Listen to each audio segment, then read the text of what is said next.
Olá, alunos da Escola de Princípios, tudo bem com vocês? Aqui é o pastor Márcio Ramos.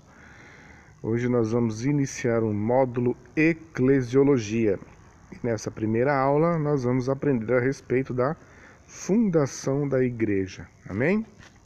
Quero que vocês acompanhem comigo esse slide que nós vamos ler a seguir. Vamos ler juntos. Jesus projetou claramente a existência de uma sociedade de seus seguidores, que daria aos homens seu evangelho e ministraria à humanidade no seu espírito e que trabalharia pelo aumento do reino de Deus como ele fez. Ele não modelou nenhuma organização e nenhum plano de governo para essa sociedade. Ele fez algo mais grandioso que lhe dar a organização. Ele concedeu vida. Jesus formou essa sociedade de seus seguidores, chamando-os para se unirem a ele, comunicando-lhes durante o tempo em que esteve no mundo, tanto quanto fosse possível, da sua própria vida, do seu espírito e seu propósito. Ele prometeu continuar até o fim do mundo, concedendo sua vida à sua sociedade, à sua igreja. Podemos dizer que seu dom à igreja foi ele mesmo. O próprio Cristo é o presente à igreja. É uma citação de Robert Nichols. Então vamos entender a natureza da igreja. Diferentemente do Antigo Testamento, mais precisamente no tempo da lei, ali na dispensação da lei, Deus ele definiu um país, um povo, e neste povo ele definiu ali uma sociedade que seria basicamente a sua igreja. Então Deus enviou as leis, normativas, questões rituais, práticas, questões morais que deveriam ser obedecidas por aquele povo escolhido, de forma pela graça, podemos dizer assim, que seria um povo modelo a todas as outras nações. Inclusive o povo judeu, o povo hebreu, deveria influenciar as outras nações para que se unissem no propósito de Deus. E então, nesse tempo da lei, a igreja era constituída de um reino, um sacerdócio e os profetas. Então a igreja funcionava ali com um rei representando o próprio Deus reinando sobre o povo, com as questões políticas, sociais. Tinha ali também o movimento do sacerdócio, que fazia a administração do templo, as ofertas pelos pecados, entre outras coisas, e tinha ali a figura do sacerdote, que poderia sair somente de um grupo específico, os levitas. E Deus levantava profetas de tempos em tempos para conduzir, para ministrar a sua palavra ao povo, para levá-los ao arrependimento, para dar direções, para trazer ali a respeito da sua vontade. E quando Cristo veio sobre a terra, para trazer então ali uma nova dispensação, uma nova aliança, a natureza da igreja foi modificada, ou seja, ela chegou ao seu ápice, ela chegou ao seu objetivo. Então tudo que vinha ocorrendo desde Adão e Eva até os dias da lei em relação ao relacionamento com Deus, os dogmas, os procedimentos, tudo isso era sombra daquilo que viria a acontecer, daquilo que vinha sendo profetizado, que deveria ser concluído ali com a vinda de Cristo. Então Jesus Cristo vindo, ele então estabeleceu a igreja verdadeira. E a igreja de Cristo, então passaram-se 2000 anos, a igreja de Cristo ainda é a mesma de 2000 anos atrás, a mesma de quando ele a criou. Então nós hoje somos parte da igreja de Cristo, somos cristãos, frequentamos uma comunidade, uma associação, que geralmente tem um templo, Geralmente tem ali uma edificação, a qual comumente chamamos de igreja. Mas a Bíblia, né, nesse novo entendimento, no concerto aí da graça, ela traz ali a ampliação do que é a igreja. A Bíblia fala ali, em livro de Atos 11, assim que a notícia desse fato chegou ao conhecimento da igreja em Jerusalém, o texto continua, ou seja, a igreja, ela pode ser considerada o conjunto de cristãos de uma cidade.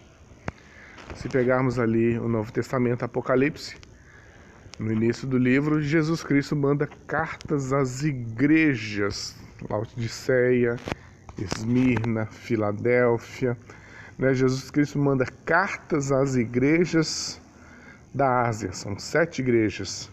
Então ele considera ali que cada comunidade de uma cidade é a sua igreja. Mas também Romanos 16, versículo 5 diz: saudai igualmente a igreja que se reúne na casa deles. A igreja também é a reunião de crentes, de cristãos em um determinado lugar para um fim, né, específico. Algo que está acontecendo nesses dias de hoje, de coronavírus, né, é uma pulverização da igreja. A nossa comunidade, Igreja Embaixada, que comumente se reúne aos domingos, às quintas-feiras, em uma multidão de pessoas, hoje, por causa dessa pandemia, ela está pulverizada em casas. Então, semanalmente, reunidas nas casas, nos GRs, nas lives do YouTube, por menor que seja o grupo, nós continuamos sendo igreja. Aquele grupo reunido em 3, 4, é a Igreja de Cristo. E também a Igreja de Cristo é toda a reunião de cristãos sobre a terra. Efésios 5,32. Este é um mistério grandioso. Refiro-me, contudo, à união entre Cristo e a sua igreja. Então, todo aquele cristão sobre a terra, né?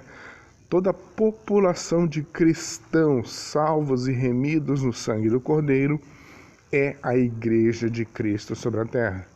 Então, temos o entendimento de que igreja ela é a menor reunião entre 2 ou 3 reunidos em nome de Cristo, mas ela também é a concentração de cristãos em uma cidade, uma comunidade, mas também igreja refere-se a todo aquele que é de Cristo e que está espalhado pelo mundo. Amém? Então, o conceito de igreja como uma edificação, isso aí é uma questão criada pelo homem, né? Uma questão que tornou-se cultural, mas verdadeiramente a igreja somos nós, eu e você, seja 1, seja 1000, seja 10.000 em uma cidade, ou sejam milhões e milhões espalhados por este mundo afora. Ok? Palavras que descrevem os cristãos. Primeira palavra, irmãos. Nessa nova vida, nessa nova ordem de vida, não há mais diferença entre grego e judeu, circunciso e incircunciso, bárbaro e cita, escravo ou pessoa livre, mas Cristo é tudo e habita em todos nós. Então, a partir da vinda de Cristo, a partir do momento em que Ele enviou o seu Espírito e o seu Espírito passou a habitar no coração daquele que teve esse encontro com Cristo, ele torna-se um só.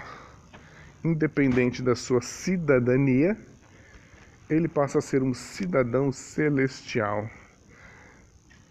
Não há mais grego, não há judeu, não há mais etnias, e sim uma só família de muitos irmãos. Então não há mais barreiras religiosas, por mais que existam denominações com as suas doutrinas, com as suas teologias diversas, a questão é, se o Espírito conduz essa comunidade, se o Espírito Santo está no coração dessas pessoas, isso é o que importa, são cristãos. Não há mais barreiras culturais.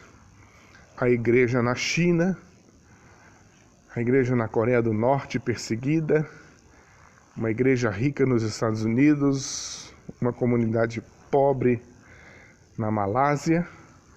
Todos somos cristãos, todos somos irmãos sem barreira cultural.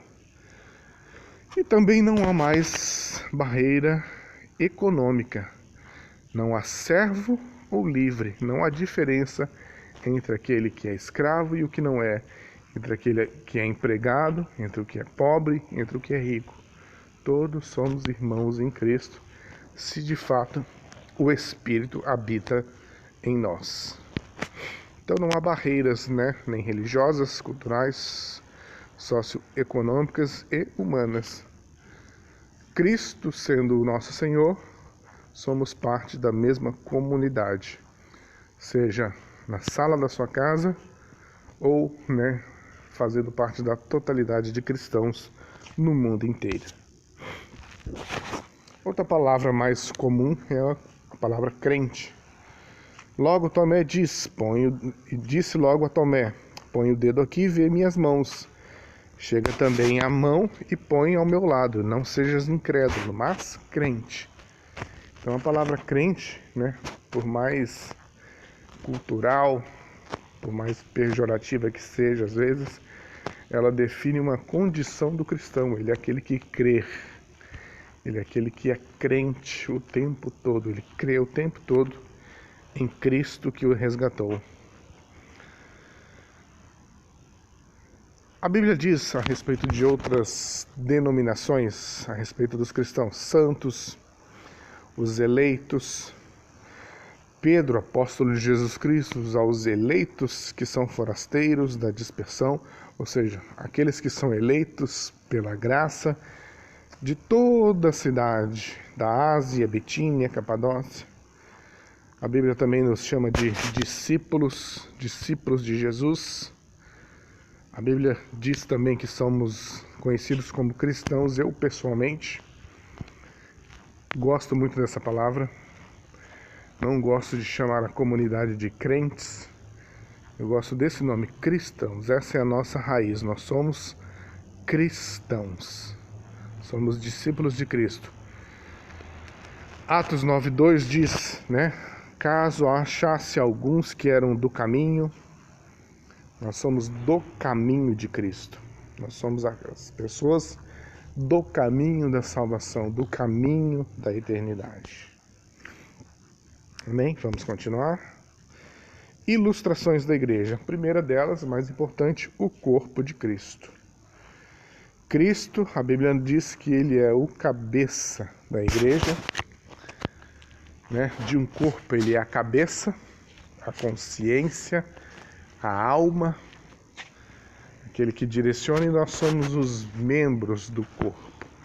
Então toda a igreja, desde o menorzinho, desde a igreja reunida em casa, como toda a totalidade de cristãos no mundo, nós somos o corpo de Cristo. Com seus membros, o corpo tem os seus membros, todos eles com a sua importância, com a sua funcionalidade. Outra ilustração, Jesus disse que ele é a videira e nós seríamos os ramos. Ele é o pé de uva, podemos dizer assim, a planta, e nós somos os galhos dessa planta. E como galhos, nós devemos dar frutos. Amém? É para isso que servem os dons, os ministérios, aquilo que temos estudado nessa escola de princípios. O próprio fruto do Espírito Santo, bondade, benignidade, mansidão, domínio próprio, fé, esperança, entre tantos outros. Vamos continuar. A Bíblia diz que também nós somos o templo de Deus. Vós também, como pedras vivas, sois edificados como casa espiritual, sacerdócio santo, que oferecemos sacrifícios espirituais por meio de Jesus Cristo. Por que nós somos o templo do Espírito Santo? A Bíblia diz, Efésios 2, 21 e 22, nele o edifício inteiro bem ajustado cresce para ser um templo santo do Senhor, no qual também vós juntos sois edificados para a morada de Deus no Espírito. Nós somos o templo porque o Espírito Santo habita em nós. Algo que precisa ser bem entendido. O que nos torna cristãos não é a denominação da igreja, não é a frequência com a qual nós frequentamos essa comunidade, não são as nossas atitudes, as atitudes são apenas um reflexo daquilo que nós somos. O que define a nossa cristandade, o que define o nosso acesso à igreja, ao corpo de Cristo, é a vivificação do Espírito. A partir do momento em que nos unimos com Cristo, às vezes a gente tem ali aquela dinâmica, você aceita Jesus? Eu aceito. Ou outros entendimentos teológicos que diz que nós não aceitamos a Cristo, mas Cristo nos chama, a sua presença e a sua graça sendo irresistível nos atrai a Ele. Mas a questão é, a partir do momento que o Espírito Santo habita no nosso espírito que estava morto, Ele vivifica esse espírito. E uma vez que esse espírito é vivificado, ele não desvivifica mais. Um cristão, por mais inconsequente que seja, ele não pode deixar de ser um cristão, ele não pode deixar de ter o seu espírito vivo. Seu espírito será vivo para sempre. Será julgado pelas suas obras, mas a salvação é pela graça, mediante a fé em Cristo Jesus. Por isso nós somos o templo de Deus. Porque o Espírito Santo não habita mais, a presença de Deus não habita mais em edificações, como no tempo da lei especificamente, antes da lei no tabernáculo. Mas a questão é que hoje nós somos a casa do Espírito Santo. Por isso somos conhecidos como morada de Cristo. E a Bíblia também nos chama de noiva de Cristo. Pois tenho verdadeiro ciúme de vós, e esse zelo vem de Deus, pois vos consagrei em casamento a um único esposo, que é Cristo, a fim de vos apresentar a Ele como virgem pura. A Bíblia diz que nós somos a noiva de Cristo. E a noiva, ela é uma qualidade da pessoa que sempre remete ao futuro. A noiva um dia irá casar. Um dia nós, cristãos, teremos a nossa reunião com Cristo. E aí a simbologia do casamento. Então hoje, nessa terra, cada um de nós somos a noiva de Cristo. A conjunção de toda a igreja, do menor ao maior, do mais novinho ao mais velho, nós somos a noiva de Cristo. E um dia, o Senhor, para um tempo novo, nos levará no paraíso e nós teremos a nossa reunião com Ele, o nosso casamento, o casamento da igreja com Cristo, a glorificação dos nossos corpos, da nossa mente, para estarmos com Cristo por toda a eternidade. Por isso essa questão futura. Hoje somos a noiva, um dia seremos a esposa, um dia estaremos para sempre com o Senhor por toda a eternidade. A fundação da igreja. Eu já disse aqui no começo dessa aula que a Bíblia diz que quando Cristo vem, Ele funda a sua igreja. Ali em Mateus 16, 18, trazendo toda uma reestruturação do que era do Velho Testamento, da figura do rei, dos sacerdotes, dos profetas, Jesus ele diz para Pedro, olha, da mesma forma eu te digo que tu és Pedro, que tu é um pedaço de pedra, e sobre essa pedra, sobre essa rocha que sou eu vou edificar a minha igreja, e as portas do inferno não prevalecerão contra ela. Então a Bíblia nos dá a entender que nós somos pequenas pedras que somos edificadas na pedra principal, a pedra angular, que é Cristo, no fundamento que é Cristo, e vamos edificando essa casa espiritual, essa igreja espiritual, que é Cristo Jesus, amém? Então, a igreja, ela tem o seu papel restaurado com a vinda de Cristo. Cristo diz, agora eu vou mostrar o que é a verdadeira igreja.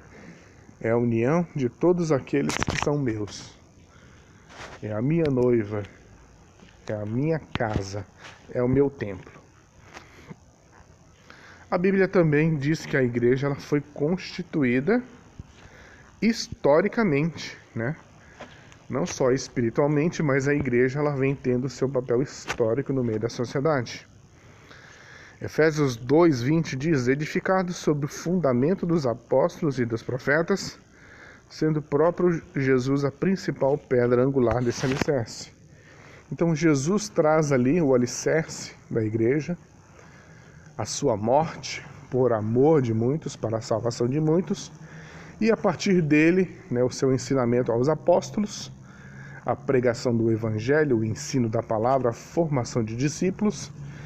E hoje estamos aqui 2020 anos depois, fazendo parte da história da igreja sobre a terra. Então a igreja ela não só existe espiritualmente, profeticamente, mas também como sociedade. Tanto é que a contagem de tempo no mundo, principalmente ali no mundo ocidental, ela foi mudada, Antes de Cristo e depois de Cristo. Estamos vivendo o ano de 2020, depois da vinda de Cristo. Ano 2020, depois da instauração da Igreja de Cristo. Ou seja, a própria história reconheceu o Senhor Jesus como o Senhor do tempo, como o Senhor da história. Os membros da Igreja. Essa aula de história da Igreja, ela tem 3 partes. Mas hoje nós vamos finalizar aqui nesse slide, apresentando a respeito dos membros da igreja. Quais são as condições para que eu seja membro dessa igreja? A primeira delas é crer no Senhor Jesus e será salvo tu e os da tua casa. João Batista, quando estava batizando para o arrependimento, anunciando a vinda de Cristo, as pessoas chegavam-se a ele, se arrependiam dos seus pecados e criam que Cristo viria para resgatá-los. E vieram alguns fariseus, alguns homens importantes e disseram, não sabemos nada disso, mas por via das dúvidas vamos nos batizar. E João Batista, muito veemente, ali até de forma agressiva, diz, olha, raça de víboras, saiam daqui. Para se batizar, para fazer parte dessa comunidade, é preciso que haja arrependimento. Não é simplesmente uma questão ritual. Não é simplesmente dizer que faz parte, mas é ter um elo com o Espírito, é ter mudança dentro de si. Então a principal questão é crer que Jesus é o Salvador da sua vida. Independente de quão bom ou mal você é, independente de quão merecedor ou não você é, porque se é de graça, não tem merecimento. Mas aquele que crê que Jesus é o Salvador, este está salvo. Esse faz parte da igreja. E essa salvação não vem por complementos. Creio em outra entidade, ou só a minha igreja, ou o santo ajuda, ou as obras que eu faço, não. Eu sou pecador, reconheço essa condição, porque eu nasci debaixo da condição do pecado, o mundo em queda, a humanidade caída, e só Cristo morrendo, puro do jeito que era, morrendo para pagar o preço dos meus pecados. Eu creio na obra de Cristo e eu creio na redenção de Cristo sobre a minha vida. Pronto, se você crê que Cristo é teu Salvador, ninguém tira essa salvação de você. E a segunda é submeter-se ao batismo e confessar a sua postura diante dos homens. Se com a tua boca confessares que Jesus é Senhor e creres em teu coração que Deus o ressuscitou dentre os mortos, será salvo. Então, se você crê com o teu coração, você toma ali a atitude de batizar-se, né? De expor ao mundo natural aquilo que já foi decisão do mundo espiritual e da sua alma, você faz parte da igreja. Amém? Então, a igreja não é mais questões rituais, ou societária, ou fazer parte de uma edificação, de uma comunidade, né, de um CNPJ, de um clube, não. A primeira questão é: creio em Cristo, creio que Ele me salvou, ainda que seja um pecador? Sim, creio. Então, seu espírito foi vivificado pelo Espírito Santo e a partir daí você é parte da igreja. Seja rico, seja pobre, seja grande, seja pequeno, você é noiva de Cristo. Temos dons, temos ministérios, temos frutos a serem dados durante a nossa jornada, e isso será cobrado, seremos recompensados na volta de Cristo pelas nossas atitudes, mas a nossa salvação ela é garantida pelo simples fato de sermos igreja de Cristo, porque fazemos parte do corpo de Cristo.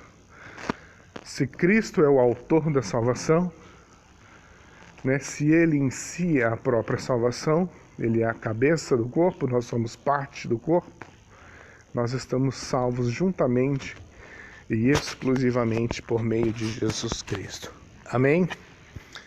Foi uma alegria estar com vocês nesse dia, poder ministrar essa aula.